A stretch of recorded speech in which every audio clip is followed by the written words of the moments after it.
Welcome back, everyone.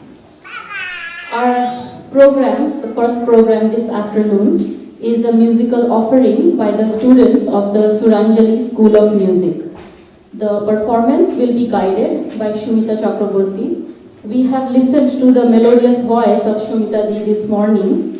Shumita Di is an accomplished vocalist, and she was initiated into Hindustani music by her father, Sri Bireshwar Datta, and later received training in the tradition of Gwalior Gharana from the eminent Pandit Shankar Shripad Bodas. She received a doctorate in music in 1987 from Benares Hindu University. She has performed in several Indian cities such as Calcutta, Varanasi, Lucknow, as well as in the US, Canada, Singapore, and Malaysia. In 2001, she founded the Suranjali School of Music in the Bay Area and has since then combined the role of a teacher and a performer of Hindustani music with remarkable success. The students who will be singing in the chorus are Riya Nair, Olina Datta, Amruta Bhavsar, Anandita Mukherjee, Kiran Balakrishnan, Srishti Chandra, and Ayushi Jani.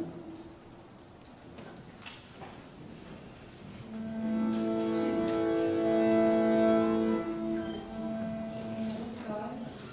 First of all, we students of Suranjali School of Music would like to thank you, Swami Vivekananda, for giving us this opportunity to present our musical offering on this special event, which is dedicated to Swami Vivekananda. We would like to start with Guru Pranam, followed by a prayer. Aisi Buddhi Dobhagalam, Bure Bhale Ki Gocha.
The Tital composition is Madhuhasari Bajivansuri, and the Ektal composition is a Tarana.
compositions in Rag Hansadwani, set to Tintal and Ektal.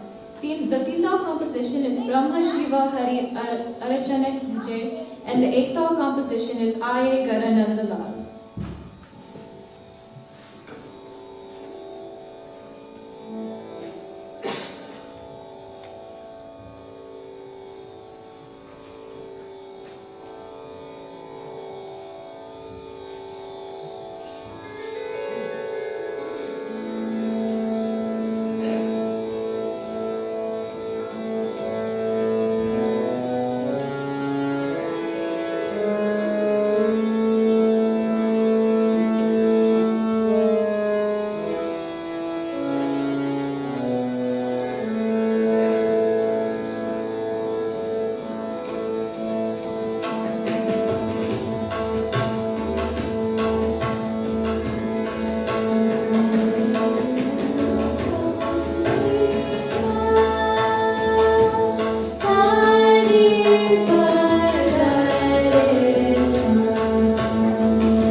Rabindra সঙ্গীত। আমার মাথা নত করে দাও হে তোমার চরণ ধুলার তলে।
the students of the Suranjali School of Music for your beautiful rendition. Now Swami Prasannatmananda will present to you a token of love and good wishes. So please accept this small gift as a mark of appreciation. I will announce your names, and maybe one by one you can go to Swami Prasannatmananda and receive your token of appreciation. Riya Nair,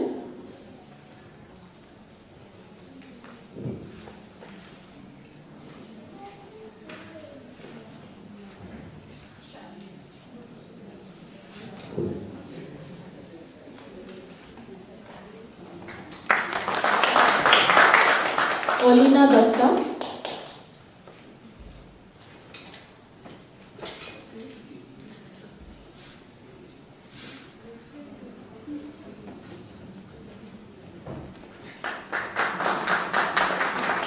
Amrita Bhavsar,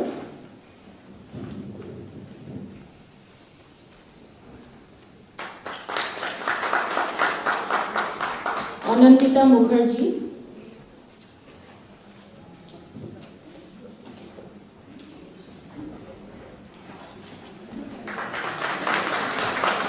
Kiran Balakrishnan,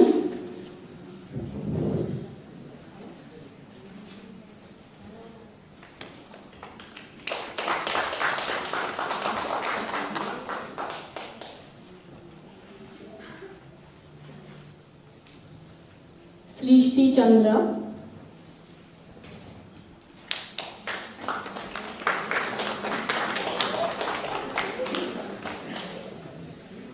Ayushi Jani.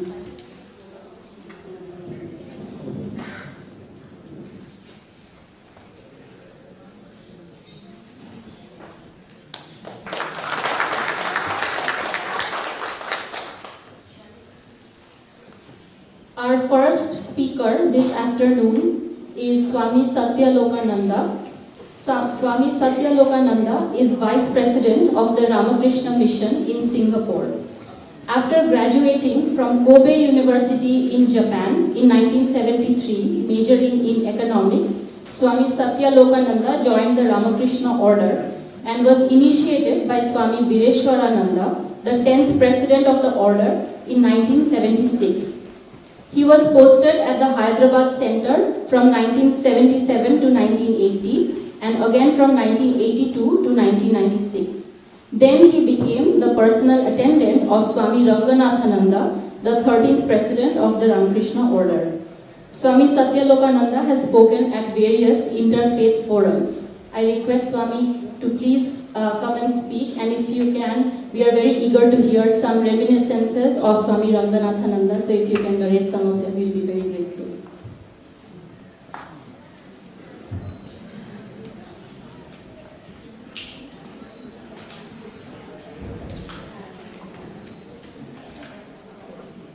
Very dear Swamijis, dear friends, first of all, I am very grateful to Swami Prasannatmanandaji for inviting me to this retreat. It's a sudden decision, and I never expected I will speak here. As you have heard, I was with Swami Ranganathanandaji for 18 years. And then today's topic may be his favorite. I'd like to share some points. As all of you know, Swamiji said, his idea is to preach unto mankind his divinity of man and to manifest it in every movement of life. That means spiritualizing everyday life. And Swami Tattva Mayananda said, the Swamiji's two cardinal teachings, one is practical Vedanta. So, Swamiji wanted the theory to be practical.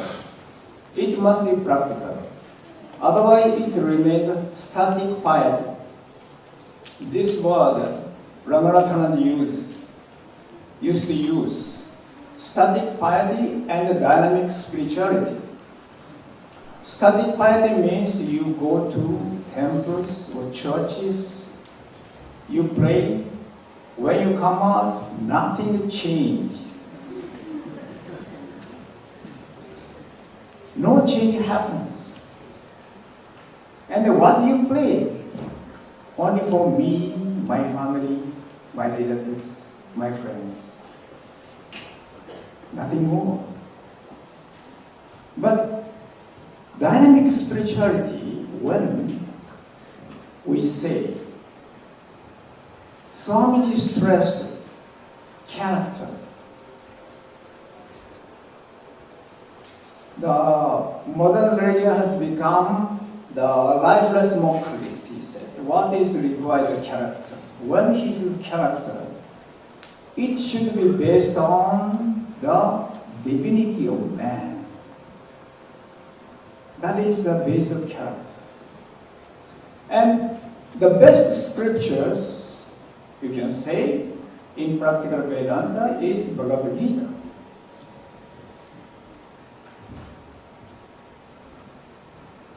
Gita, especially I touch the idea of Raja Rishis. Who is Raja Rishi? Rajanascha Rishiyastati Raja Rishi. One who is a Raja at the same time Rishi.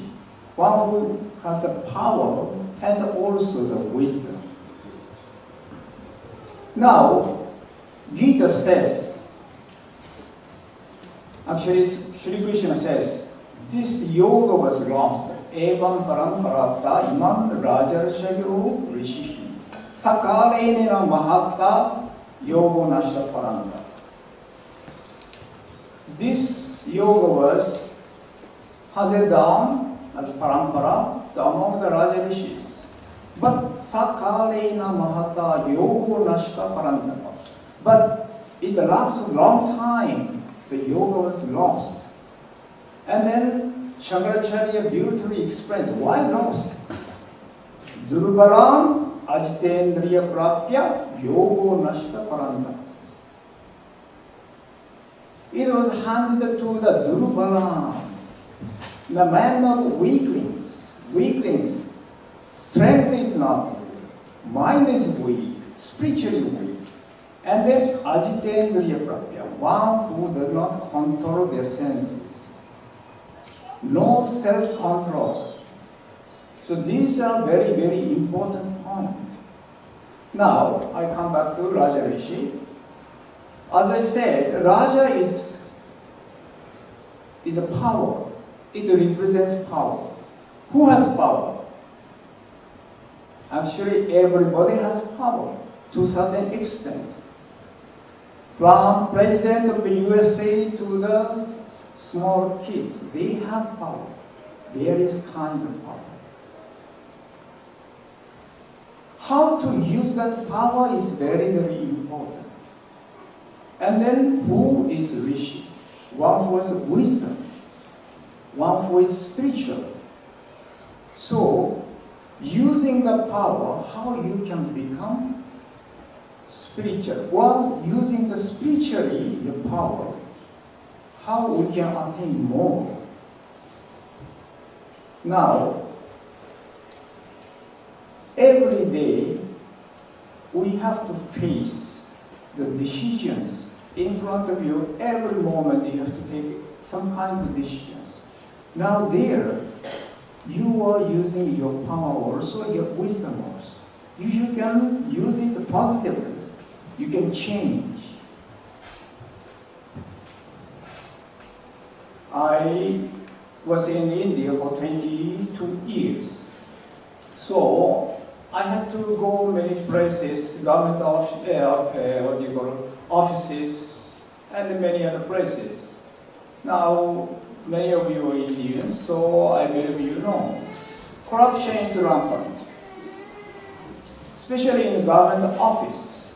Even as a monk, as a brahmachari, I had to go to visa office. Now, the clerk is there. Clerk has the mind, enlightened mind. He's ready to help anybody who comes in front of him. But you say, come tomorrow, come tomorrow. Call out. And then, by chance, if I have a pen in my pocket, can you show me this, your pen? Is it made in Japan? Oh, by this you know, this is what he is expecting. Now, this is a situation everybody. I had to go to the Russian office to get the wheat and the sugar. They also save. But the same person, if he knows, I am here to serve people so that some help can be given to others, and by that, people will be happy. At the same time, other people also, then it will expand. So, power is within you, how to utilize it for the welfare of people or not. As I have been living in Singapore, I can tell you, Southeastern nations, they say ASEAN, only Singapore is developed. Why? No corruption. 80% of people can live in a HDB flat, government flat. What's this difference compared with Malaysia, Indonesia, Thailand, Burma, and other countries? They are more enlightened people. They are there to serve. They know. They have power. How to serve? They use wisdom. So, actually, we are all Rajarishis because we have a power. Even the child, I tell child, in Southeastern countries and the Southeast Asian countries and India, so maid servants are very common. And the small child can dictate. Even this child can dictate parents also. They can easily sit on your heads, especially grandparents. Now, how to teach them? There, if you teach properly, this can manifest later. You're here to serve people. And then by that you can bring the prosperity to nations. At the same time, you can grow spiritually. So Swamiji stressed this idea and then told, do not forget in this Tyaga and Seva. Tyaga, renunciation. What kind of renunciation? Thakur, Sri Ramakrishna told, Kachani to Pakami. See, Swamiji will not expect you to renounce everything. No. Your small eye to become ripe eye, unripe eye to ripe eye. And then seva. By seva, your ego will be crushed. You see, ego is very dangerous.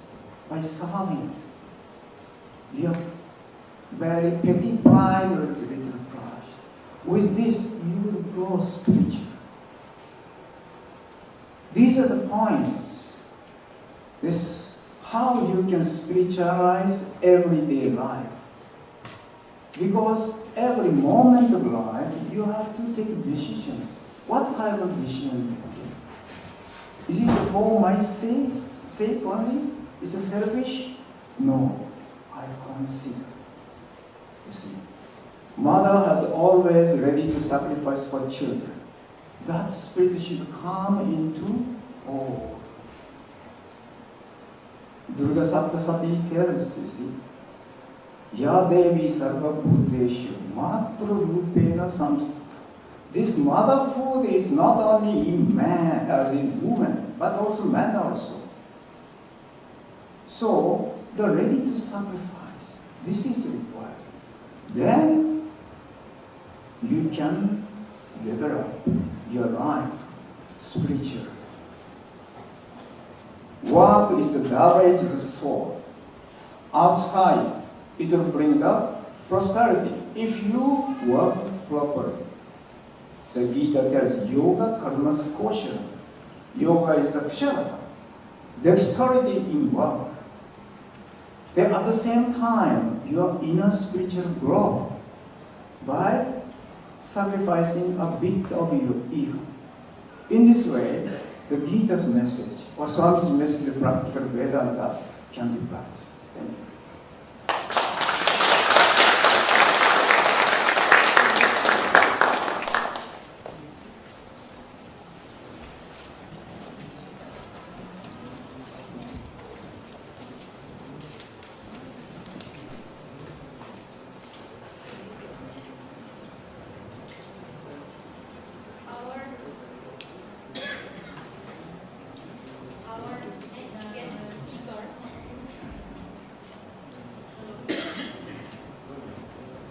Our next guest speaker today is Swami Atma Vidyananda.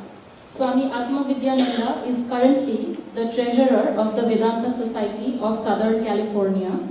He also serves as the organist choir, director composer, gardener, and occasional lecturer.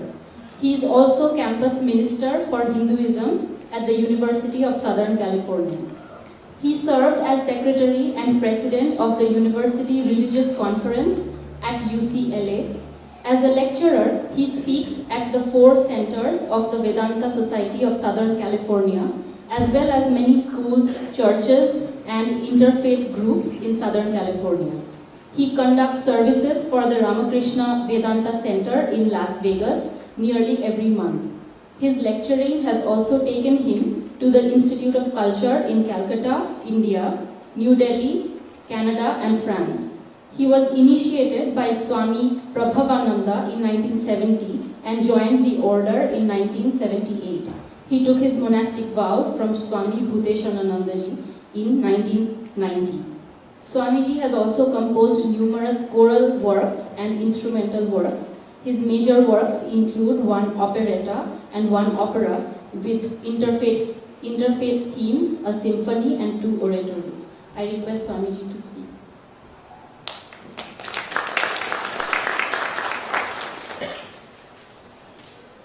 Thank you. Well, it was a struggle to decide exactly what to say when we have so many good speakers on the platform. What can I add to this? And so I thought, well, should I try to find something very esoteric or obscure or technical? Or should I just talk about something that's so obvious no one else would think to talk about it? Well, perhaps you've heard about the theory of synchronicity that the psychologist Jung talked about, where things that were seemingly unrelated somehow came together and something clicked and you got a little insight. So this fortunately happened to me. These are 2 completely unrelated things, but one is that I remembered that I really don't like tea, and this is always kind of a problem when you go to another ashram, especially in India. When I went to India, the first thing they say, oh, can't we offer you a cup of tea? And I said, no, I don't drink tea. It's kind of, the eyes get kind of big, like you don't drink tea. Oh, you're a Westerner. Coffee? Can I get you coffee? No, I don't drink coffee. And then the eyes are about to fall on the floor. So that's always a problem. The other problem is, if I go to some other of the Hindu groups in Southern California and they ask me to speak, if it's an all-day retreat like this, they'll frequently incorporate some sort of hatha yoga. And I'm thinking, oh my goodness, I hope they don't ask me to join in their hatha yoga. I am so stiff. I can hardly get into any of those poses. Somebody thought I was doing the earth salutation when I was trying to do the sun salutation. It's really not a good thing. So I thought, well, all of a sudden I realized I don't like tea and I'm not good at hatha yoga. What would happen if I took the tea out of hatha yoga? I'd end up with ha yoga. All right, can I make something out of that? Well, Swami Vivekananda, anybody heard of Swami Vivekananda? He's a comedian. And he says, if you want enlightenment, lighten up. So I thought, okay, well, let's see. can humor be thought of as a spiritual way of facing the world?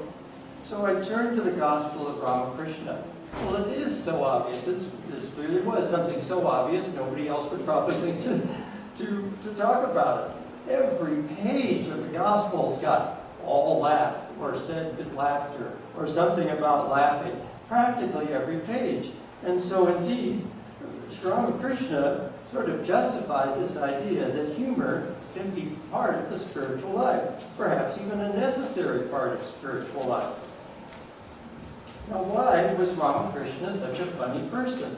Now, when you say funny, you have to distinguish. Are you talking funny peculiar or funny haha? Well, in Ramakrishna's case, some of the worldly people of Calcutta thought he was pretty peculiar. They warned their children, don't go to that madman of Dakshineshwar. He's really kind of crazy, you know. And they were afraid that he would talk them into renouncing the world, which he did, of course. But he was also apparently quite a humorous person. Now, humor is also kind of a funny thing in the sense of being peculiar, in that the things that some people find funny at a particular time and place don't necessarily seem so funny to somebody else at a different time and place. And some of the things we read in the Gospel might strike us that way. We read it and it says all laugh, but we're not laughing particularly. We see it's mildly humorous, but we miss a lot of the jokes, especially if you're a Westerner like I am. You don't get the puns and so forth. You see, puns just don't translate. Pundits translate, but puns just don't translate very well. So we miss some of these things that are humorous in the Gospel, but obviously there was something else going on in the presence of Sri Ramakrishna that induced people to make it easier for them to laugh, to make them more prone to laughter. And so I wanted to know what that might be. So I decided I needed to study the theory of humor. So I bought a teaching company course on humor taught by Stephen Gimble. It was very enlightening, but there's some problems. You see, there's the first and second law of philosophy. The first law of philosophy is that for every philosopher, there's an equal and opposite philosopher.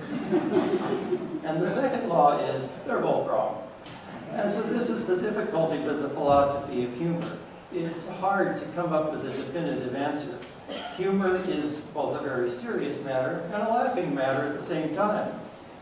And that's really what the philosophers and the psychologists started to study was laughter. That's a component of humor, is laughter. Why do we laugh? When you think about it, it's a very strange thing to have evolved. It creates a condition in you where you're rather helpless when you're laughing uncontrollably. So why would that be an evolutionary advantage to animals? You see, it occurs in the animal kingdoms as well. Now, it's not just a human phenomenon. We found that even little rats can, when they're tickled, will have an ultrasonic little laugh that they put out. And all the primates are seen to laugh, and dolphins and dogs and so forth. So laughter seems to have been ingrained in the evolutionary chain of things for a long time. And so what the theory has come up with is that it's the response, it's an ancient response to the passing of animal danger. In other words, when you're out in the wild, there's things that can be very dangerous. You don't want to be somebody's lunch. And so you have to be kind of aware. So if you hear something or see something or smell something, it puts you on high alert. This might be an attack. This might be an attack. And if you find out it's not an attack, then there's this big relief. But you see, your body has gone through this tremendous energy expenditure for seemingly nothing. Now, you don't want your body to get out of that habit. You want to stay alive, and so you've got to expend that energy, and so there has to be a reward. And the theory is that it's this humorous thing that comes about, this laughter, that is your reward for realizing, oh, it's not a dangerous attack. There's a relief there. This is called the relief theory of humor. Now, we see animals and people play as though they were fighting. We see kittens and dogs and so forth. They'll roughhouse and play, and people do the same thing. And a component of that kind of play is tickling. And of course, tickling is one of the main things we see when we think about inducing laughter. And this seems to occur because this play fighting and tickling is an attack, but without any danger. And this activates areas in our brain in the hypothalamus, which activates the laughter mechanism. Now there's another part of the brain that's activated just when we find something humorous, not necessarily laughing out loud, but when we find something humorous. So we hook people up to various machines to find out what parts of their brain are activated when they find something funny. And this should be something that'll be easy to remember, because one part of the brain that's activated here is actually named after your UC campus here. They found that the prefrontal cortex and the hippocampus are two areas of the brain that are activated when you find something humorous. When something is superficially threatening, but you find that it's not, it causes you to laugh. And there's this sense of relief. It's the reward for expending the energy to be on high alert. So how can we understand why people would be more prone to laughing in Sri Ramakrishna's presence? Well, I think it's because when you're in the presence of someone like Sri Ramakrishna, your troubles are left behind. You don't think about your troubles anymore. There's such a relief from all the troubles of the world, and you realize that there's something beyond the troubles of the world. It just seemed to sort of dissolve. At our Hollywood temple over our altar, we have the saying that all cares abandon, ye who tarry here. And that's what happened to people when they came in the presence of Sri Ramakrishna. Here's a passage from the Gospel. The Master says, "But after realizing God, one finds that he, meaning Brahman alone, has become Maya, the universe, and all living beings. This world is no doubt a framework of illusion, unreal as a dream. One feels that way when one discriminates, following the process of not this, not this. But after the vision of God, this world becomes a mansion of mirth." So you see, Sri Ramakrishna was always having the vision of God, so he was always seeing this as a mansion of mirth. And it rubbed off on the people that were in his presence. They felt that intuitively, that Sri Ramakrishna knew that this was a mansion of mirth, and that sort of was absorbed by them, you could say. And of course, we know that laughter is contagious. When a few people start to laugh, more and more people start to laugh. And I actually experienced that in an interesting situation. This chiropractic friend of mine was hosting what he called spiritual boot camp. And it was a week-long series of various kinds of activities from all sorts of traditions. And they would come afterwards, so they were already kind of tired, but it was this commitment. That was the idea of boot camp. You know, you're going to really settle down and do some spiritual practices. And so they would do things like drumming and Sufi dancing and Native American medicine wheels and all sorts of things. And I was on the last day after everybody was getting tired, and I was supposed to lead a guided meditation. Now this was not a group that was specifically from Vedanta societies or anything. It was a general group just interested in spiritual things. And so I kind of make it general, and I tried to get them to relax and do some breathing and feel an expansion of light and love from the heart, and then feel that expanding to all the people in the room, this loving, peaceful quality and so forth. And then I said, now let's expand it into the whole community throughout Sierra Madre and throughout the San Gabriel Valley. And somehow when I got to the San Gabriel Valley, the two little teenage girls in the group started to giggle. And they couldn't, because they tried to hold it back, and they couldn't suppress it, and they giggled. And pretty soon we were all giggling. And they were very relieved to find that I too was giggling. We were all rather tired, and the relief from that stress of being intense for that length of time was just released in this laughter. So you see, we get this emotional reward, There's a sense of pleasure that the brain gets when we experience this relief of tension and fear, and that's what we experience in the presence of holy company like this.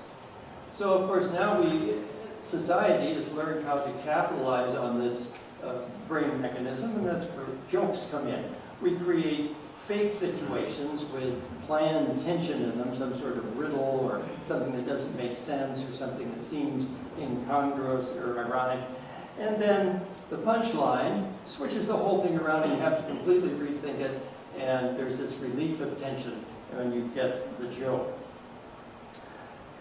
Sri Ramakrishna appears to have used humor and laughter intuitively for reasons that are just now being discovered by neuroscientists. No surprise there. God realized that everything in the universe is open to you like a book. One thing is that humor helps to get people to listen. It helps to build trust between people and diffuse conflicts. There's an example from the Gospel, which I'll relate here. It says that Kesha began to serve some puffed rice and grated coconut. The guests held these in their folds of their wearing cloth and presently started to eat.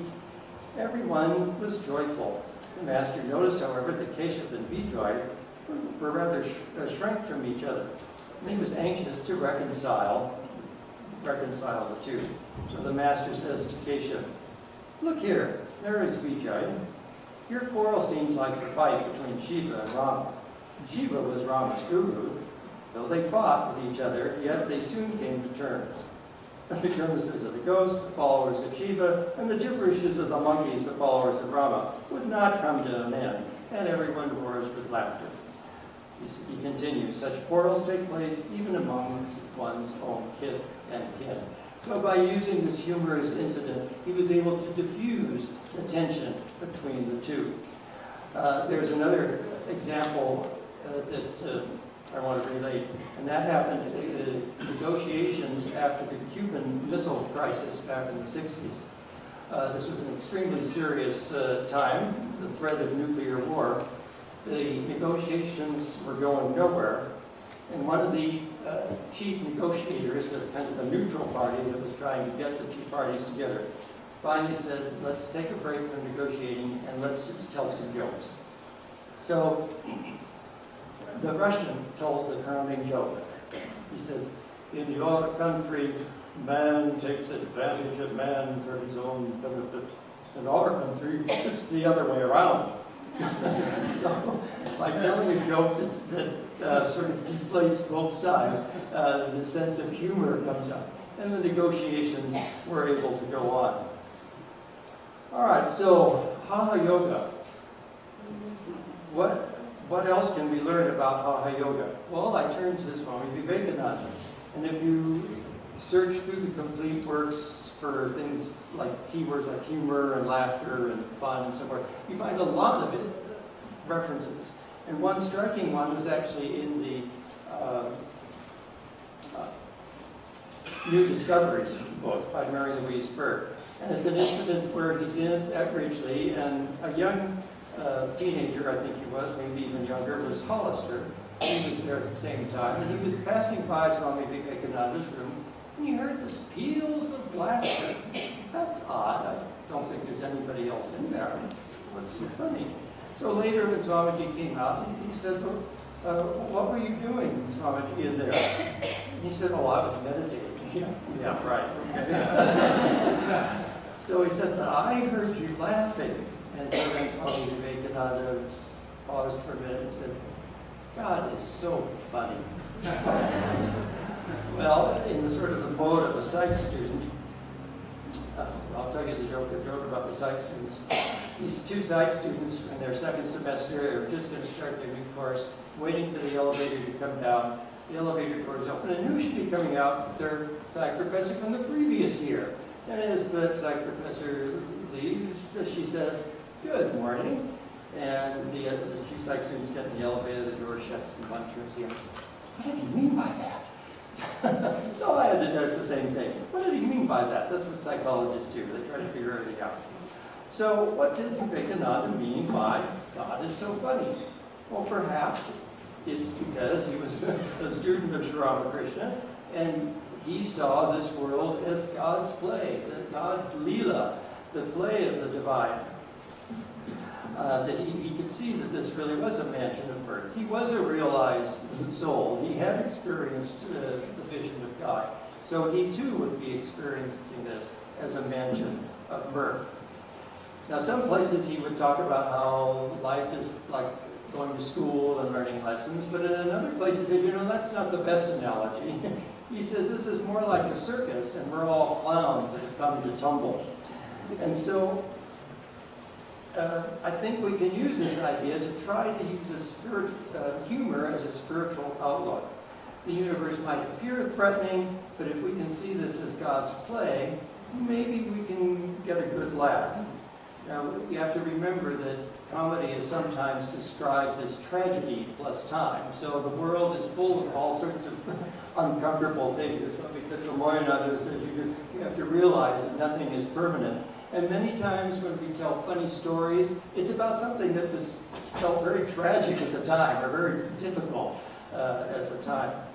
So Swami Vivekananda, like his teacher Sri Ramakrishna, used humor to deflect nasty comments that people would make from an audience that he was addressing, or to deflect pointed questions by a reporter and so forth that were trying to elicit some negative aspect of Hinduism. And he would brush them off with humorous remarks. Now Swami Brahmananda, the first president of the order, was also quite a jokester, and I encourage you to read The Eternal Companion, where you'll find several humorous incidences that are related, where he was kind of a practical joker. In fact, I remember Swami Prabhupada once saying that the monks were having a joke-telling contest, and Maharaj was just killing them every time. He was telling the best joke of the bunch, and so someone finally said, "Even in this, you are our Maharaj." Now, I remember an incident. You see, the world does seem like it's a lot of terrible things in it. And of course, in Hollywood, we do a Kali Puja every year. So somebody makes the image. And so this year, the image had been made, but it hadn't yet been transported to the temple. But some of the monks and devotees gathered to read the entire Chandi in front of the image. And when we did that, there's something about the countenance on the face, here amidst all these, bloody arms and heads and so forth, with a rather terrible figure. There was something about the countenance on the face that said, I'm not really so terrible. This is all a ruse. And I think that's a good way to put it. This world is made up to look terrible and fierce, just like Mother Kali, but she's not so terrible. She's very benign. She's very loving. She grants boons. She grants liberation. Now here's another passage from the Gospel of Ramakrishna. The doctor says, "What is the meaning of ego and all that you were talking about? You must explain it to me. Do you mean that God is playing tricks?" Here says, "Sir, how do you know that he is not playing tricks?"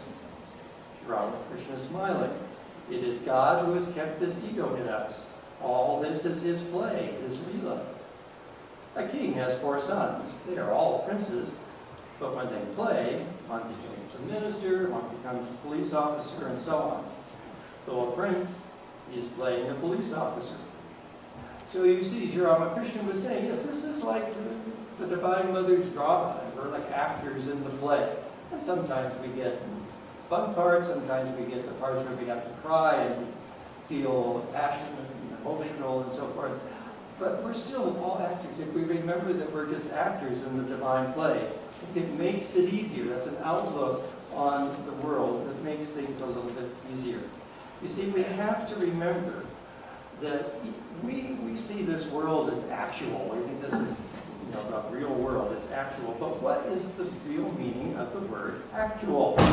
Well, it comes from the proclamation of the Divine Mother when she gets this play going. She says, actual, that's what it means. We're acting in Divine Mother's play. Now that also proves that the Divine Mother's from the south part of the United States. Not actual. All right, so now let's look at some other aspects that might hint that this really is a cosmic joke, that it's kind of like a play. What is the first kind of thing? I have a feeling that a lot of you have been parents and you've raised kids, maybe your grandparents already. What's the first thing you do to make a baby laugh? Well, it's probably playing peekaboo. See, peekaboo occurs as something funny to the baby when they come to the realization that things that they can no longer see actually still exist.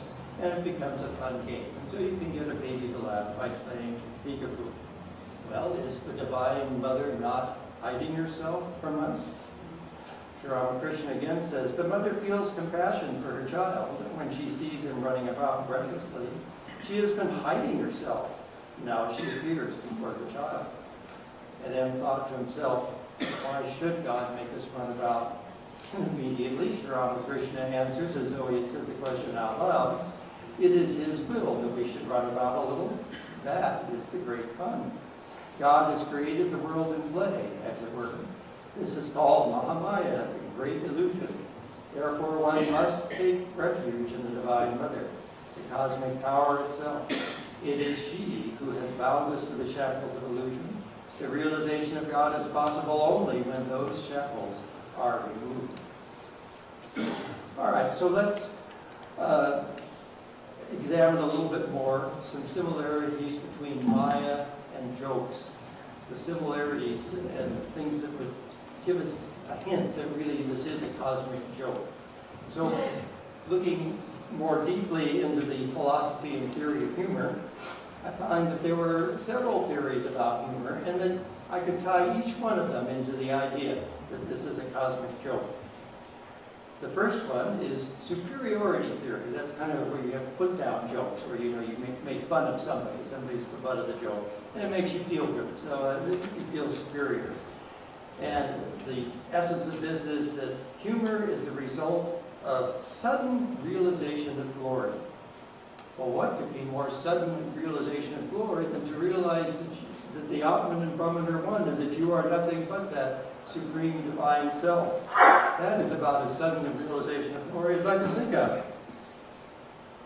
Theory number two. Remember, this is philosophy, and for every philosophy, there's an equal and opposite philosophy. This is the inferiority theory.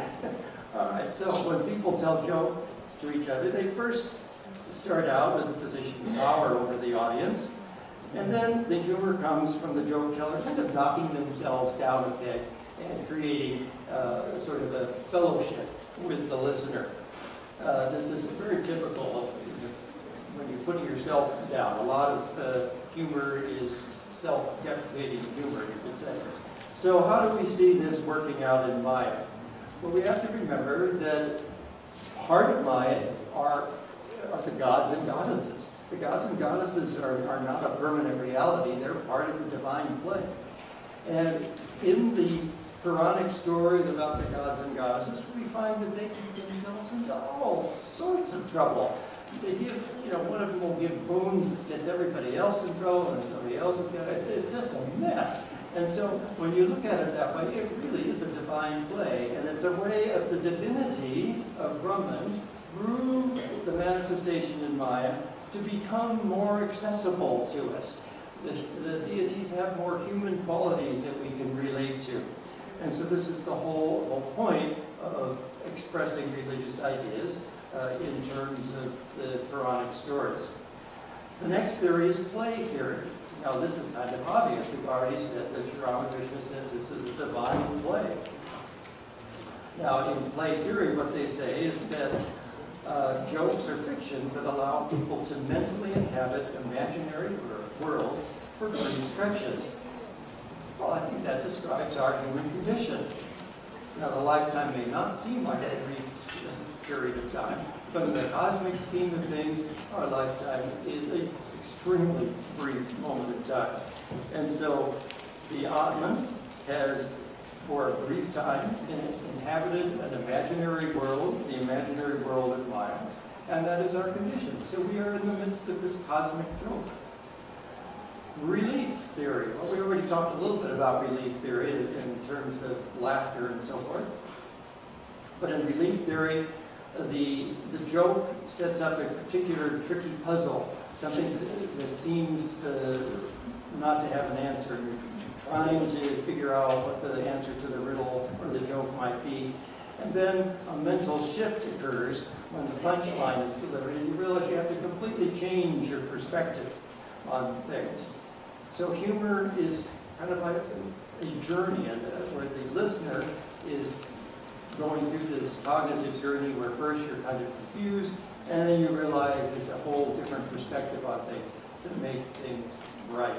And so this again describes our situation here in the realm of Maya. We think this is a real world. We think that we've got a body and a computer for a mind up there, and then that we've got an expiration date on us, and we'll all die. That's kind of the normal way of thinking about things. And we have to realize that this is not the reality. We have to shift our perspective, and that's what spiritual practices are all about, trying to shift our perspective so that the universe makes sense and that we don't have these misconceptions in our mind anymore.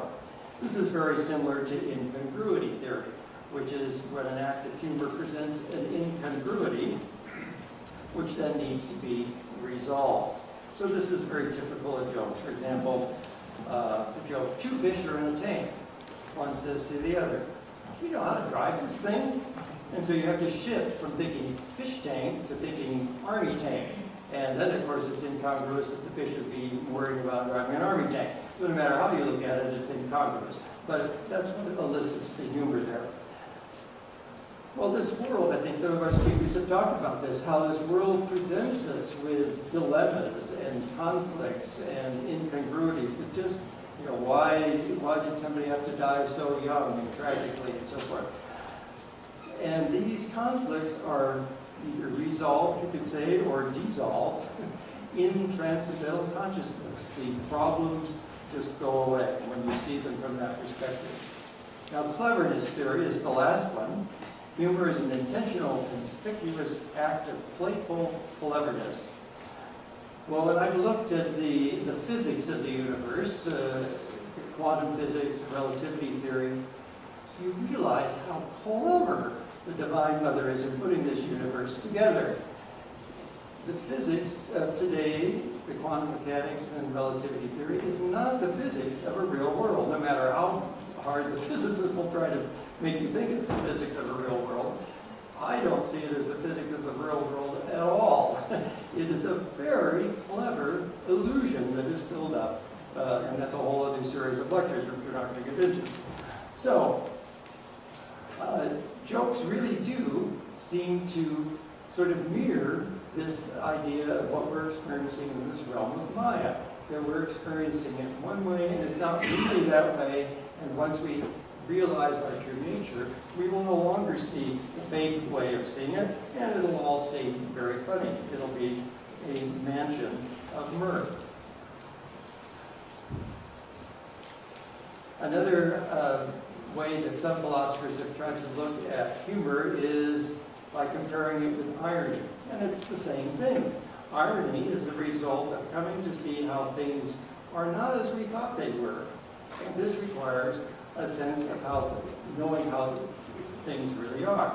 And that's where humor comes from recognizing the mistakes. So Sri Ramakrishna nails it on the head.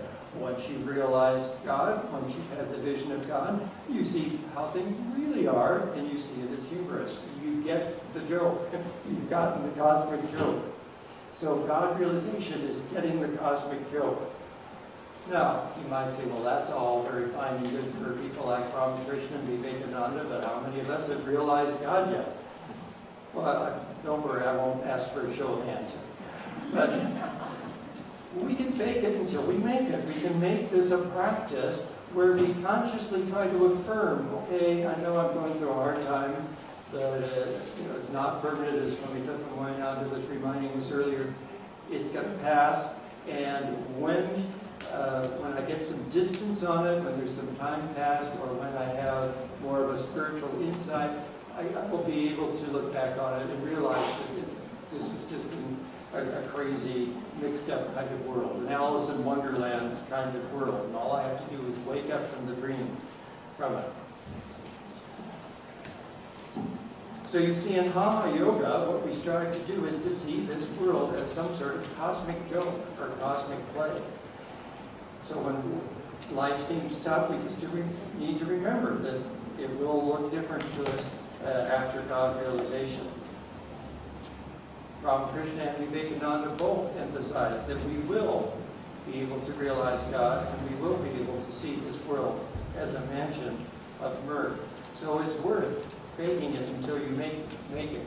And I remember hearing this from Swami Vivekananda. I don't know if it was original with him, but he could often say, today's imagination is tomorrow's realization. So we can imagine that this whole thing will appear humorous to us in the long run. And so I'll leave you with one parting thought to help you remember the essence of this talk. Let's analyze the word sadhana very carefully, and we'll break it up into its component parts. Sad, ha, na. What does that come out to be? Sad? Ha! No, I'm not going to be sad. I won't let the world make me sad. I'm going to do spiritual practices and realize God. Thank you.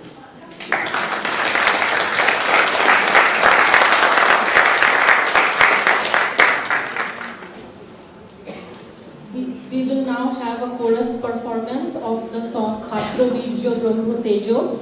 This is one of the several songs composed for Swami Vivekananda, and this particular song was composed by Swami Chandikananda.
we will now have the question and answer session. The Swamis will take your submitted questions and answer them. We apologize if your question does not get answered, because in the interest of time, the Swamis might not be able to get to all of the questions. But after this session, if you still have questions, you might be able to ask the Swamis personally after the program. And I also have another very quick announcement. So those of you who had registered for the Camp Taylor retreat, I would please like you to go and check with the bookstall, because your registration might not be complete. So please go and check with the bookstall to make sure that your registration gets completed. Thank you. So actually I can tell the names whose registration is not yet complete. It is Bhaskar Parekh, Kumudini Parekh, Raj and Ila Roy, Karen Andrews, Carol Kohn, Joe and Nirmala, Kathy, Srinath Ganesh, Aninda Sengupta, Maitreyi Sarkar, Ruchira Mohapatra plus family members, Prashant Javalikar. So if you could please check back with the bookstore. I think there was one column that was missing when you guys filled out the form. So please go back to the bookstore and check. Thank you.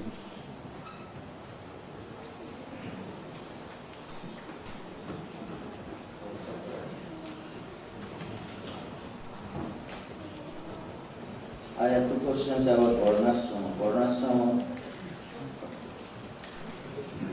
you recommend that Varnashrama is the same connotation in this day and in this time. That means sin. Whatever it may be. The point is that I said about Varnashrama Dharma, that is a structure that was in the ancient time, which led to spirituality to every person in every station of life. In that context, I use that. So in the same way, if it is used or modified in a modified way, I don't say that it has to be used in the same way that it used to be used. In a modified way, that means typical or particular practice by a particular person, not one code fits everybody. Then it will be easy. That was my point. And another question about Varnashrama is that Swami mentioned Varnas that are mentioned in the Gita, Varna being the kind of jobs that people are employed in. Has that not lead to many discriminations in the society like untouchability, restricting jobs to certain caste only, food habits, etc., etc. Please elaborate. What was the original purpose of this? Asking, since this seems to have defined Hinduism in modern times. You see, at the beginning, Varnashrama was not hereditary. That means it is exactly defined by one's own nature. That means propensity, that it is called. And also, as you can understand, that a propensity of a young person will not be exactly the propensity of a man-person. In that way also the propensity is different. So the practices were really different or modified according to the caste and station of life for them, I say. And regarding this problem that you have said, it is of course a little bit diversion. Since 1860, this caste system has been established in our country, that means in India. Because in 1860, the first census of India was taken under British rule. And there actually they had specifically mentioned, the enumerators had to mention that this person belongs to this fourth caste. In that way, that are institutionalized. Before that, it was just free. That means normally it was being, what is called, a Pandit was a Brahmin or a Kshatriya was a soldier, like that.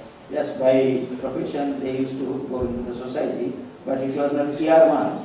People could go from one caste to the other. There is no problem in that way.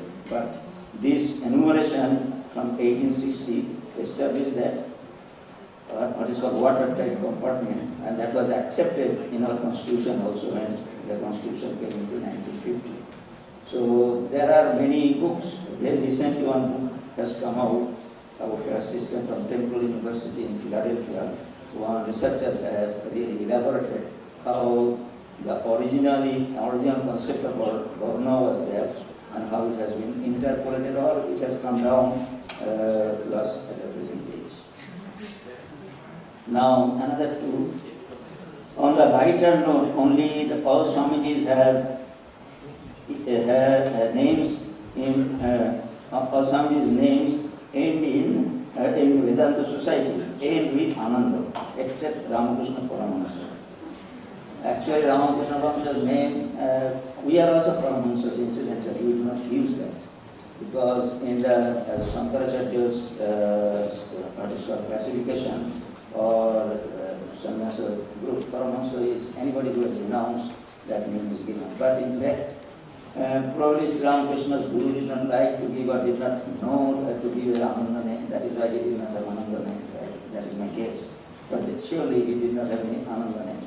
But in our case, Swami Vivekananda instituted the regular system, according to Shankaracharya's system. And that system we adopted, so all our names end with Ananda. How do you maintain and sustain spiritual practice?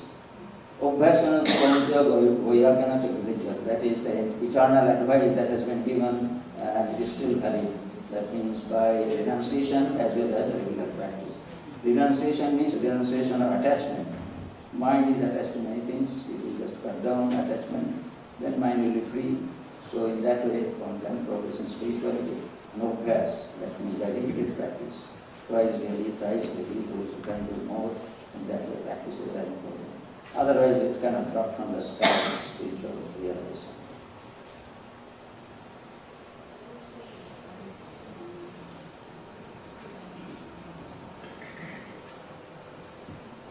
So the first question is, what is Swadharma? Does it change as we go through different stages of life?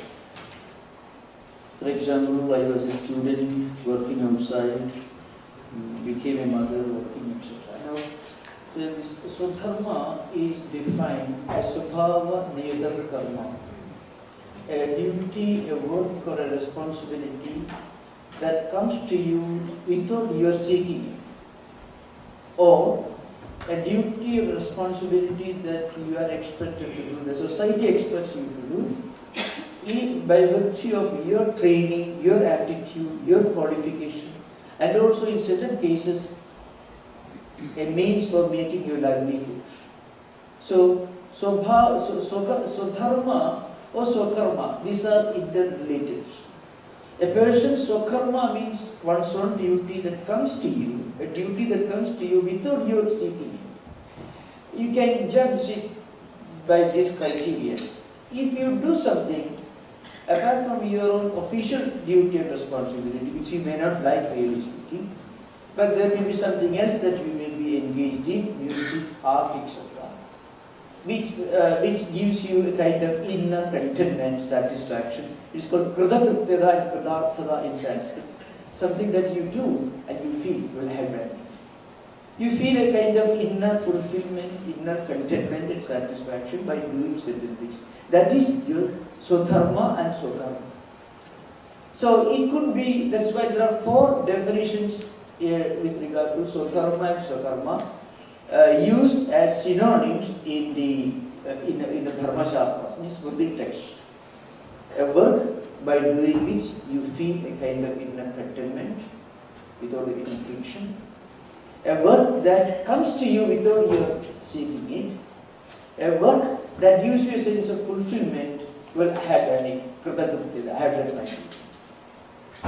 Or a work that you have to do to make, that you have to perform or you have to do in order to be able to fulfill your obligations, your family, society, nation. So this is Swadharma and Swakarma. Of course, if you want more discussion, we are most welcome later after the program. Now there is another question that is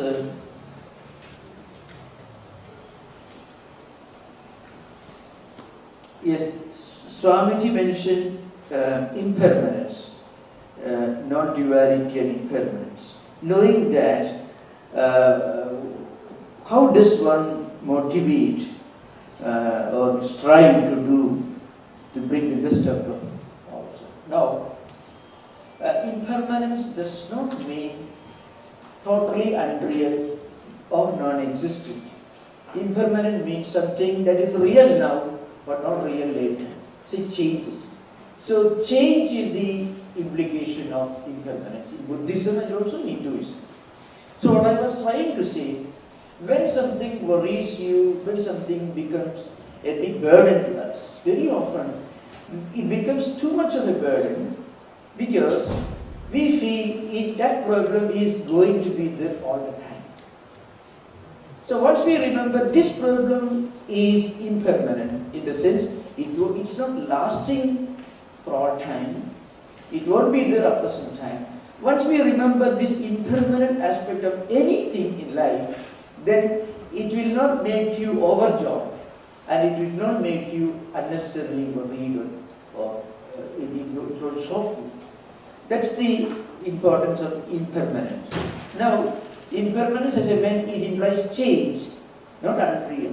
So, when we face a problem in life, a challenge in life, we should remember the cause of that problem will disappear, may not be there after some time. Once we remember this, it will not shock you, but it doesn't mean that you do not react, that you will be passive, that you do not face the challenge. No. That's why Lord Krishna has made it very clear in the Gita, Saptaha karmani avidvamso yatha bhagavandi bharata gurya vidvan tatha asattara sigeshu lokasariram. A person who understands the impermanence of empirical things and a person who doesn't understand is simply this. A person who understands that these things are impermanent and changing will have the same enthusiasm, the same efficiency, the same capacity to face challenges as the most selfish, workaholic CEO of a company who is running after wealth and money and status. The only difference is the karma yogi, the person, the Vedanti, will put up his best effort, but a problem will not shock him. A disaster will not have a disastrous effect or impact on his personality. He will not commit suicide, his stock markets collapse. He won't worry too much if he loses his job, because he knows the state of joblessness is impermanent. And he will be overjoyed if he gets a wonderful job. He knows after some time the job may not be there. So that ability to look at things with a sense of equilibrium, not being too much affected by pain and pressure, that is what actually the spiritual implication of this. This problem is discussed very often in India in philosophical conferences, which I have occasion to be part of. They say, many people who don't study the original scriptures will say, oh, Vedanta tells you, I am not here, you are not there, everything is unreal, there is no world, this chair is not there, you are not sitting there. That's not what Vedanta says. Vedanta says, you will be sitting there all the time. This chair did not exist maybe 20 years back, and it won't exist maybe after 100 years. And this world will not be like this after millions of years. That's what Vedanta says. Vedanta is actually a synthesis of the highest realism and the highest idealism. So now next subject is I am in the initial stages of spiritual journey. A question that comes to me constantly is whether I am using spirituality as a gateway card from not achieving my full potential. That's again, this question is rooted in one very common misunderstanding. Vedanta is a kind of world negating, life negating escapism, not at all. Vedanta is a very intelligent, a very balanced, a very efficient way of facing the world. So you do your best. So we must be able to work with the same enthusiasm and efficiency like a Bill Gates. But we should also have the same attitude of a sage. Now Swamiji was mentioning Raja Dharma. Shankarana Saraswati writing on Shankaracharya's commentary elaborates and very wonderful exposition of who is Rajarshi. So Rajanasya Vishesha Rajashaya Shankarajarshi, Shankarananda says Rajattum Aishwarya Sampatti Rishittum Tasyaha Sukshmatha Darsana Kshanattu. So Rajattum implies wealth, like you be as rich as a Warren Buffett, as powerful maybe what we put in, what we may be. But you also remember this power, this wealth, these wonderful things have a limit. Tasyaha Sukshmartha Darsana Kshamattam. The ability to understand where to stop and where to say no to all these worldly success, knowing fully well that success is not success if it requires you to take 4 pills every day to take 4 hours sleep. That success is not success. You may have maybe the richest man in the world, maybe the most wonderful job, but it is not success if you have to depend upon pills for getting 4 hours sleep. So, you should be able to understand the limitation of worldly prosperity, still strive for worldly prosperity, success, achievement. But understand very well, somewhere in the corner of our mind we should know there's a limit. It won't give you everything. That's life. So, that is a great exposition from Shankarananda Saraswati, which is oft quoted in many discussions. The fourth and last one is, please give specific examples of how to spiritualize the secular. So at the beginning of our life, what we do, we try to connect, you try to build a bridge connecting the secular with the spiritual. First of all, we should remember we should not put the secular in one compartment and the spiritual in another compartment. So pray in the morning for 2 hours, that is spiritual, and then do whatever you want, that is secular, not at all.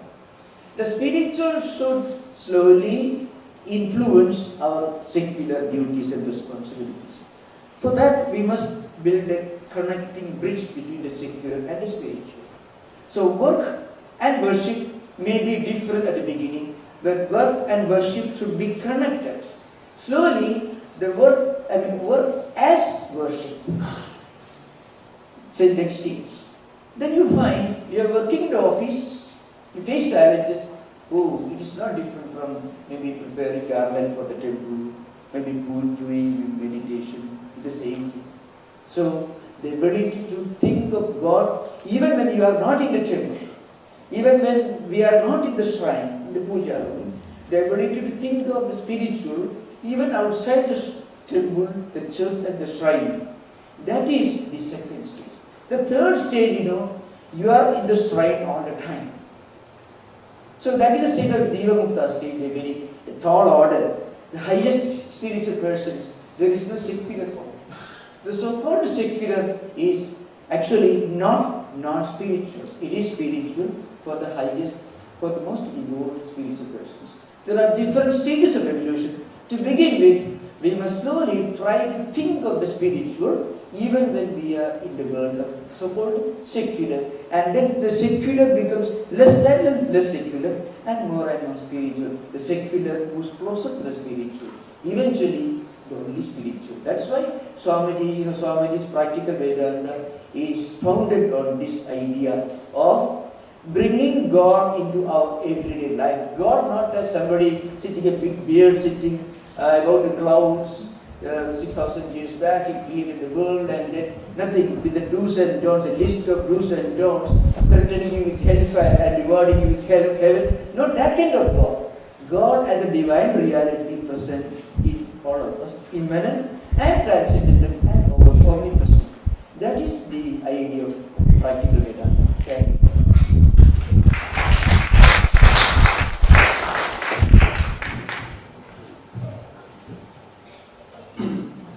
I have got 4 questions.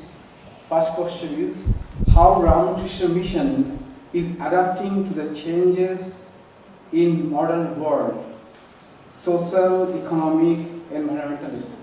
So those who don't know, Vedanta societies are branches of Ramakrishna Mutt and Mission, which has headquarters in Belur, West Bengal, India. So by that, one who has put the question, By that, he or she has meant that how this Ramakrishna order is adapting to the changes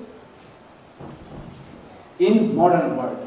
So, to be frank, Ramakrishna Mission is very slow in adapting to the changes of modern world. Okay. I was in the headquarters for 5 years, so I know that how things happen there, because headquarters is where the policies are framed and it goes through many stages. One thing is for sure that Ramakrishna Mission does not do any change very quickly. It takes time. Every year, Ramakrishna Mission has a conference of the heads of the centers. So heads of the centers say we have 200 plus centers. So not all of the heads can come, but usually 140 to 150 heads in charge of different centers come and meet. So if there is an issue, if it is felt by the authority that there is a need to change, they discuss the matter in the heads conference. Among the heads, what do they feel about that, and take their feedback. And if something is major change, they also discuss the matter in monks conference, which happens every 3 years, where about 700 monks of the order participate. After, it's a different topic, but it is related to it. After the 9/11, someone did a research, and he found out that secret agencies and monastic orders, they change very slowly. Until there is pressure, they don't change on their own. So, this is being a monastic order, we are really slow to change. But change happened. For example, when internet was introduced, Ramakrishna Mission had a lot of debates whether the monks should use email at all, whether they should have email at all, their personal email. So for 2-3 years, or maybe 4 years or 5 years, they discussed about this issue, whether monks should have personal email or they should use only the email ID of the branch center. Okay. But slowly it came out that to keep pace with the modern world, because we have to work in this society, and society expects something, a few things, we can have personal email ID. Then came the question of whether monks can keep laptop or not. I saw all those issues. Okay, I was there at that time. So it went on for many years. Then they decided it is up to the monks to decide whether they would like to use laptop or not. Then came whether to use mobile or not. So it is going on like that. So Ramakrishna Mission adapts with the social needs, changing social patterns, changing social needs, but adapts slowly. Someone put 2 questions. One is, will acceptance of suffering prevent a person from taking action? For example, continuing to remain in an underpaying job or even an abusive relationship. So as I spoke about acceptance, that Vedanta promotes acceptance of pains and sufferings and situations. So there is always a scope of misunderstanding that acceptance means becoming passive. Here comes a Christian prayer which is very helpful. Probably most of you know it. Lord, give me the courage to change what I cannot accept. Lord, give me the strength to accept what I cannot change. And Lord, give me the wisdom to know the difference between the two. So here, it does not mean that we have to accept everything passively. Suppose someone is suffering from a disease where everything possible is being done by the doctor, but there is still some pain, some suffering. At that moment, at the situation, will grudging over the pain and being obsessive about, or obsessive about how to reduce the pain. Will it help me? It won't help. We should do what we need to do, but things which cannot be changed, which we can best accept, which will bring peace of mind. The questioner said, is it be wise to continue an abusive relationship? So it will depend upon the context. It will depend upon the context. It is not an universal kind of solution. An underpaying job. So if someone finds that someone is an underpaying job, should he or she accept it? If he or she feels that he or she can get a better job, should try for that. And secondly, payment is not always the criteria. There are some jobs someone may like, even though it is underpaid. One has good colleagues, a good boss. So one should decide all these factors, that even if the job is underpaying, whether I should continue it or I have better option. If I have a better option, I should always go for that. And this is also true for abusive relationship, because for abusive relationship there are few issues, like if you have children, okay, and think about other option you have to go beyond this abusive relationship, divorce. So you have to think about which will affect the children more, this abusive relationship or divorce. Okay. So the point is, it will depend upon context.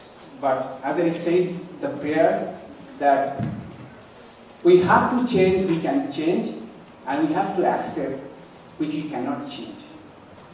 And a third line of the prayer is, give me the wisdom. So here comes the point. What is the wisdom? So I have found in my own life, there were situations which I could not accept, but also could not change. Okay, what to do in this situation? At that time we have to think for a greater good, or what is for peace, what is against peace. Sometimes some changes may disturb the peace in the family, in the organization, with the people you are with. You cannot change as such. It will break the peace. So you have to wait for the time when the appropriate, you first accept what you have got. An opportunity will come when you can change without disturbing the peace. And another question is, the same person asked another question, how much role does food play in one's spiritual progress? For example, eating at restaurants versus eating food only cooked at home or offered to God as prasad. So there are several views about that, even within Hinduism. So it is best left to one. If someone feels that eating at restaurant is really disturbing him or her, one should not. If someone feels, no, it is not disturbing me, disturbing my spiritual growth, or I am having no issue with that, one can do that. So it is an individual choice, an individual, one has to think about whether it is suitable for me or not. And I think the intention was also to ask about being vegetarian and non-vegetarian. So there is also a lot of controversies about that. I like Swami Vivekananda's quote. He quotes very often that Hitler was a vegetarian. Hitler was a vegetarian, and Lord Rama, was a non-vegetarian.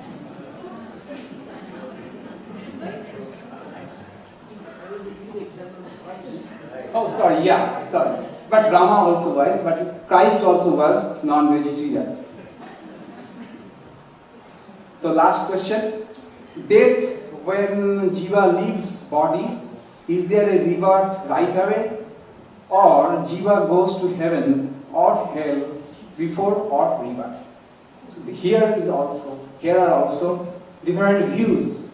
But one of the Upanishads say that when human beings, subtle body leaves the physical body, this is the subtle body which moves. Okay, subtle body is made up of 17 components: mind, intellect, 5 pranas, right? And 5 karmendriya. 5. Okay, yeah. 5 means 5 vital forces, 5 motor organs, 5 sense organs, and mana and buddhi, mind and intellect. So 17, these are subtle because this cannot be seen. So when we die, our physical body dies, but subtle body moves. So one of the Upanishads says that it is like a caterpillar.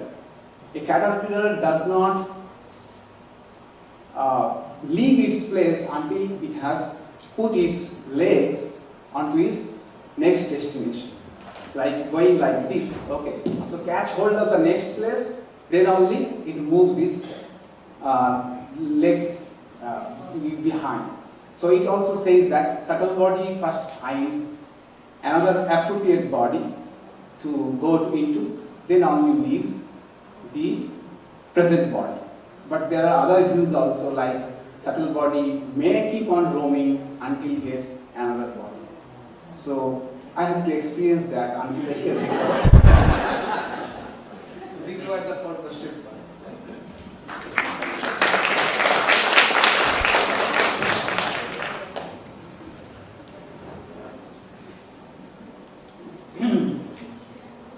Now I referred to a movie on a screen.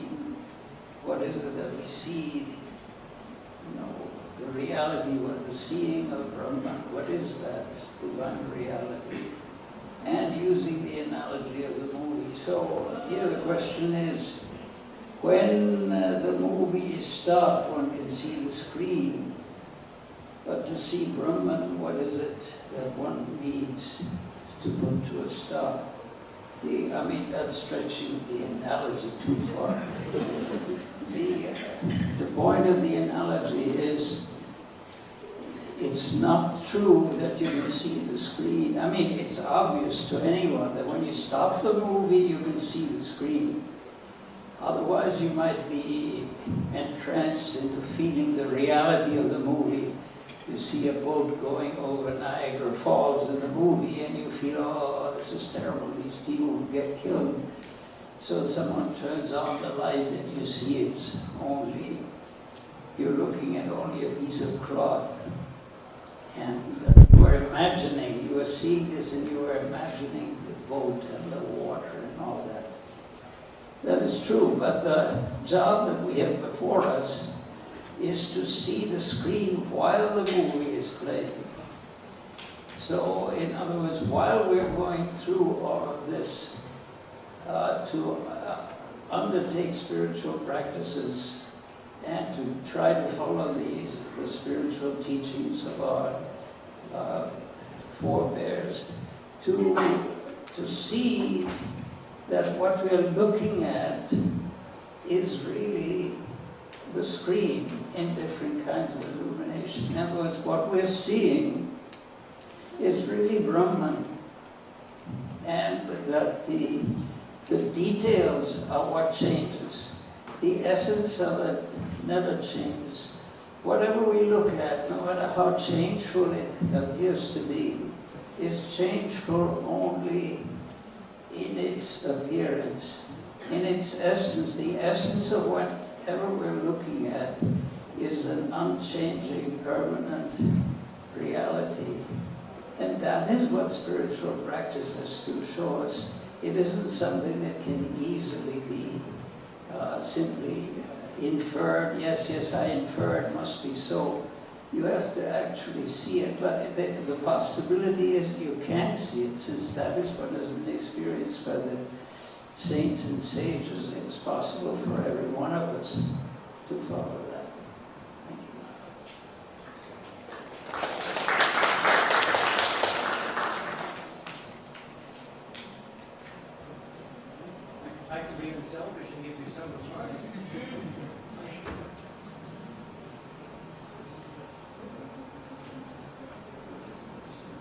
What is wrong with meditation turning into sleep? There is a kind of yoga where you try to extend your spiritual practice through the sleep, and you try to maintain a consciousness of japa or some of your spiritual attitude as you fall asleep. I found that a little problematic because what happened in my case is sort of like one of Pavlov's dogs. You see, as soon as I start meditating and close my eyes, that was a signal to go to sleep, you see. So rather than extending japa through my sleep stage, I was extending sleep into my meditation phase. So I found that kind of yoga difficult to handle. So what I've had to do is, part of the problem is that we're all sleep deprived, and so as soon as you sit down and you try to quiet the mind, everything turns off. So you can try different kinds of meditation, and really this is something you have to talk to your own spiritual teacher about exactly how you do that. But you can do some sort of contemplative meditation where you picture yourself in the presence of your Ishta, and you've got stories about the deity or about Ramakrishna or Holy Mother, whoever it is, and you visualize yourself in that situation, and you keep your mind active but about one particular thing.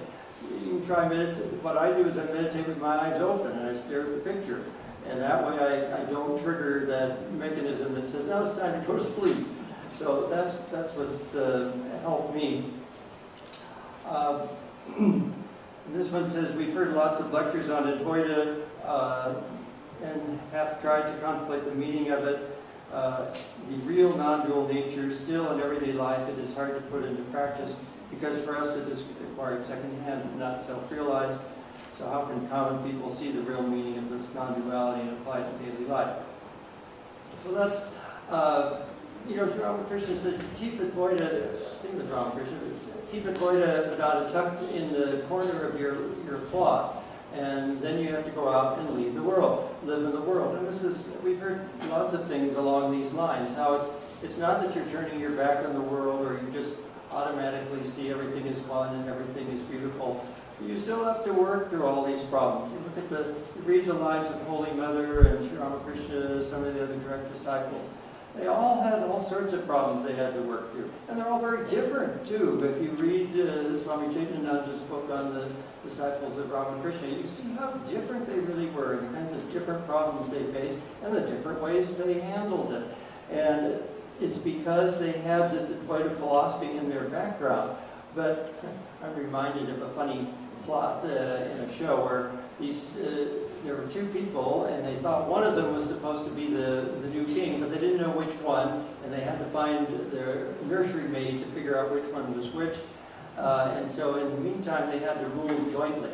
And so the cook brought one serving of tea, and they said, this is taking a fiction too far. There are actually two of us here. We're supposed to rule as one, but there are actually two people here. And so when you're in the real world, the so-called real world, you have to kind of play the game. If you're playing chess, you have to follow the rules of chess. You can't suddenly switch to checkers. But you have to do that knowing, as we were talking about, remembering that there's a screen back there, that's the real reality, and the rest of this is just the show going on. Now it says that this person says that there's some things that we're ashamed of in our past, and how do we get over it? Well, I'm reminded of a story. One devotee came to Swami Vivekananda, and he just poured his heart out. This was his first interview, and he said, oh, I've done this, and I've done that, I've done all these terrible things, and crying and weeping, and Swami Vivekananda just laughed and says, oh, that was all in the past. What can I do for you now? What can I do for you now? You see, it's about the now. Everything that's happened to you is something that has led you to the now. Maybe if you hadn't done some of those things, your path wouldn't have turned this way in the first place. A lot of times our mistakes are what make us go in the right direction. It's like running a maze. You make a lot of mistakes and you hit all the wrong places, but pretty soon that leads you to the one place that leads you through. Now there's another question about Buddhism, and I just don't know the answer, so I'm not even going to pretend. It's about, see, I can play on selfishness again. Someone else can answer this. Hinduism is so similar to Buddhism. but disturbed me that Buddha categorically rejected the concept of the Atman and Brahman. Can any explanation be provided? Does anybody else want to address that?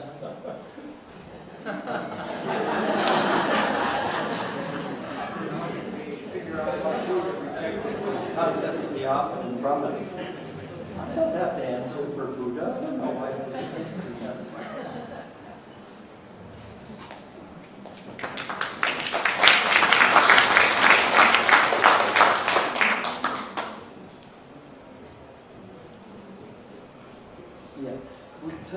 Buddha's philosophy, as you mentioned, is Anatmavada or Anantavada, the non-Atman. That's what it's talking about. It is a reference to Shunya. The word Shunya is a word in Sanskrit. In English, they translate as the great voidness, the great emptiness with capital letter E. That's what they do. This again is from a well-known classical work by Nagarjuna. It is called the Bible of Shunyavada, the doctrine of emptiness. It is called the Madhyamika Karika or Mula Madhyama Shastra. So that is the text from which this concept of Shunya has arrived. Now, by Shunya, Nagarjuna does not mean absolute nothingness. What he's talking about, absolute indescribability. So, see, Devi, so he says, Buddha taught two ideas. One is Samvrudha Satya, the other is Paramartha Satya. I mentioned this earlier. You have to go to Paramartha Satya or the absolute Satya through the relative Samvrudha Satya. Samvrudha Satya compares with, maybe it corresponds to Vyavaharika, the empirical reality in Vedanta. So what Advaitins call empirical reality, Vyavaharika Satya, is designated as Samvrudha Satyam by Nagarjuna, the exponent of Shunyavada, the greatest logician and dialectician in the entire Buddhist tradition. So that's the original book. Chandrakirti wrote a commentary on Nagarjuna's Madhyamika Karika. So I shall narrate his commentary, his own explanation of what Shunya, what Atma means. The indescribable, the non-definable, the reality that cannot be explained in words.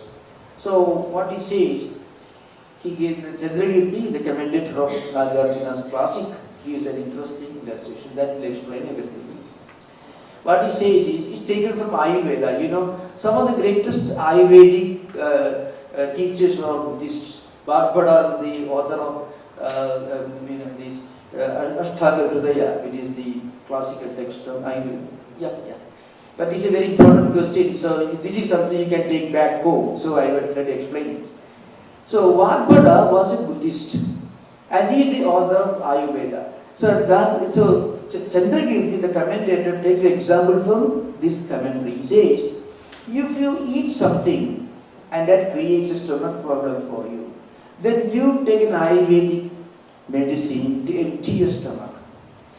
But the Ayurvedic medicine in those days was some kind of a herbal root. There was no capsule, root. It's some kind of medicinal root they have to swallow. Then you get your stomach cleaned. Then Chandrakirti says that root also should be emptied. It should not remain in the stomach. Then create problems. Like that, Chandrakirti says, Shunya cannot be called Shunya. If you define Shunya as Shunya, if you define the emptiness as emptiness, then it will not be empty, because it gives a definition. When you define something, you are explaining it. When you explain something, it cannot be emptiness. So it is the absolute reality which is beyond explanation. That is the true meaning of Anantavada in Buddhism. But what happened when this great ideal traveled to different countries like Mahayana Buddhism went to Japan, China, etc. It was translated in so many regional languages of those places. It lost its original implication. So Shunya doesn't mean total absolute nothingness. What he says, Shunya is the absolute indescribability. When you attain shunya, you get nirvana. Can you attain emptiness and get nirvana? So spiritual liberation in Buddhism comes through nirvana, and you get nirvana when you realize shunyata. So I think it's clear. Thank you.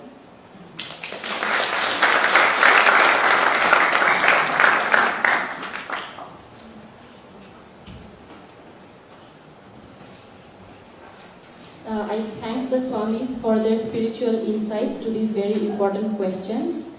Our last performance, this is not the last program, but the last major performance, is a Sita recital of the students of the Arohi School of Music. The recital will be guided by violin maestro Satish Gadakar.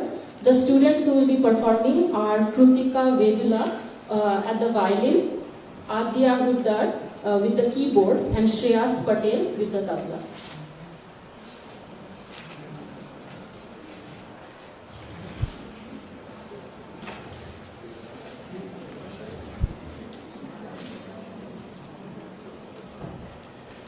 Namaskar. On behalf of students of Arohi School of Music and Guruji Satish Gadakar, I take this opportunity to thank you, all of you, for inviting us here to do this performance. The students, Kritika, she is on violin. Sitar, I think, is written by mistake. Kritika is on violin, Adya is on keyboard, and Shreyas is on tabla. And they are going to give Raga Hausatwani, and Tal is Adda.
Now they will be playing Rag Vrindavani Sar, Tintal.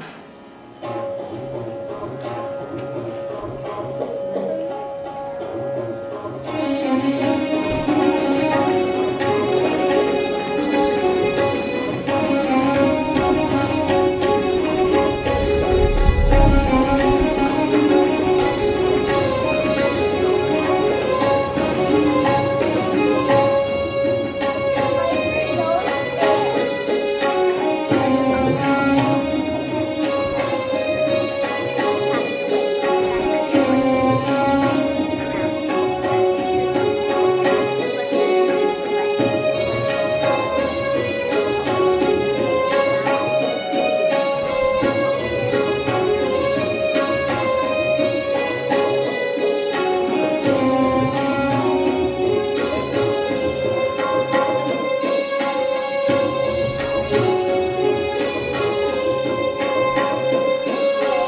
Dipchandi, and Tinta.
last performance will be Rag Charukeshi, Teen Tal.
students of the Arohi School of Music for your very beautiful and soulful performance.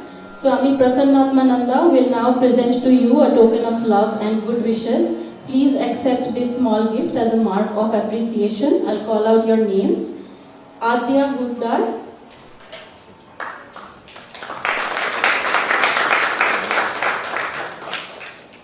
Krutika Vedula,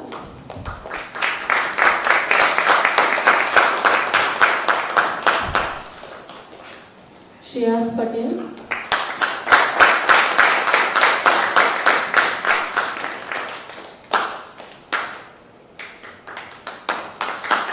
and Satish Gadakar.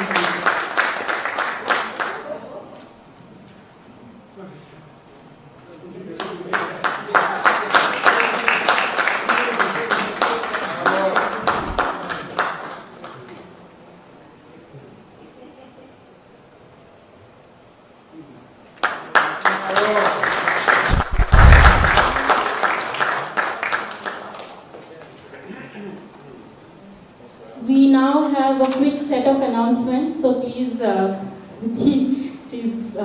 listen carefully. So there is a day-long spiritual retreat organized by the Vedanta Society of Sacramento on July 20th.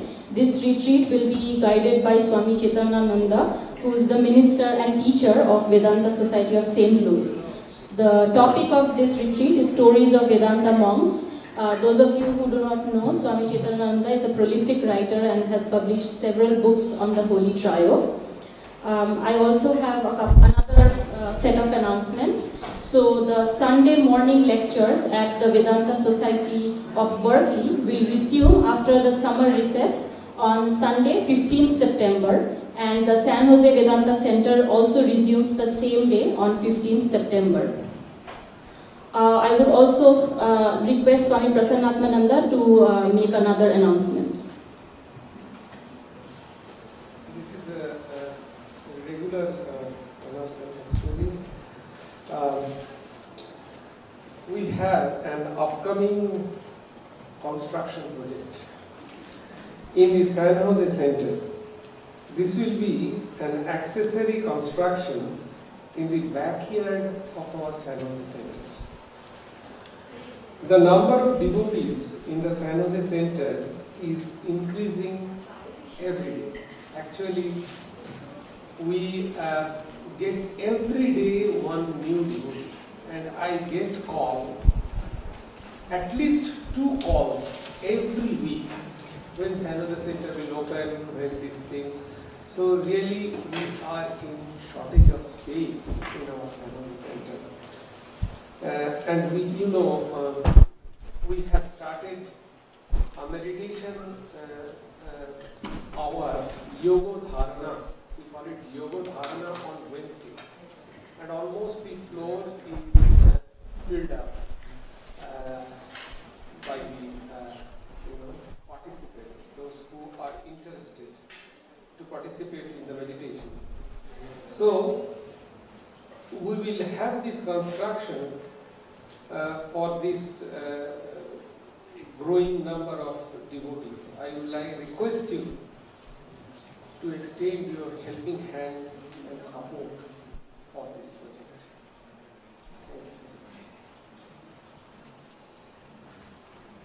I would also like to thank you all today for your participation in this very special retreat. Thanks especially to the revered Swamis for their spiritual insights, to the students of the Arohi School of Music and the Suranjali School of Music for their beautiful musical offerings, as well as the guidance of Shumita Chakraborty and Satish Gadakar ji. I would also like to thank the devotees for their patience. Due to limited space, we may not have been able to make everything very comfortable for them, but we really thank them for their patience and also for focusing on the spiritual aspect of this retreat rather than the discomfort that they might have experienced. So thank you very much. We'll end this retreat with the Ramakrishna Sharanam. The audience is requested to join in if they wish, and I would like to request the chorus participants to please remain seated. You will be singing the Ramakrishna Sharanam from your seat. Yes, probably our announcer missed few to give some vote of thanks or express our regards and gratitude, some of them. Those who are the volunteers, they are excellent. The volunteers, they cooked. Actually, everything is cooked food, what was served in the lunch. So they cooked it and they boxed it. And again, after this, after the finishing of this, whole session, so you will have some snacks there waiting. That is also cooked, very beautiful snack. So that is also prepared and cooked. So I thank all the volunteers for their wholehearted support. Thank you.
I thank you all again for your participation in today's retreat.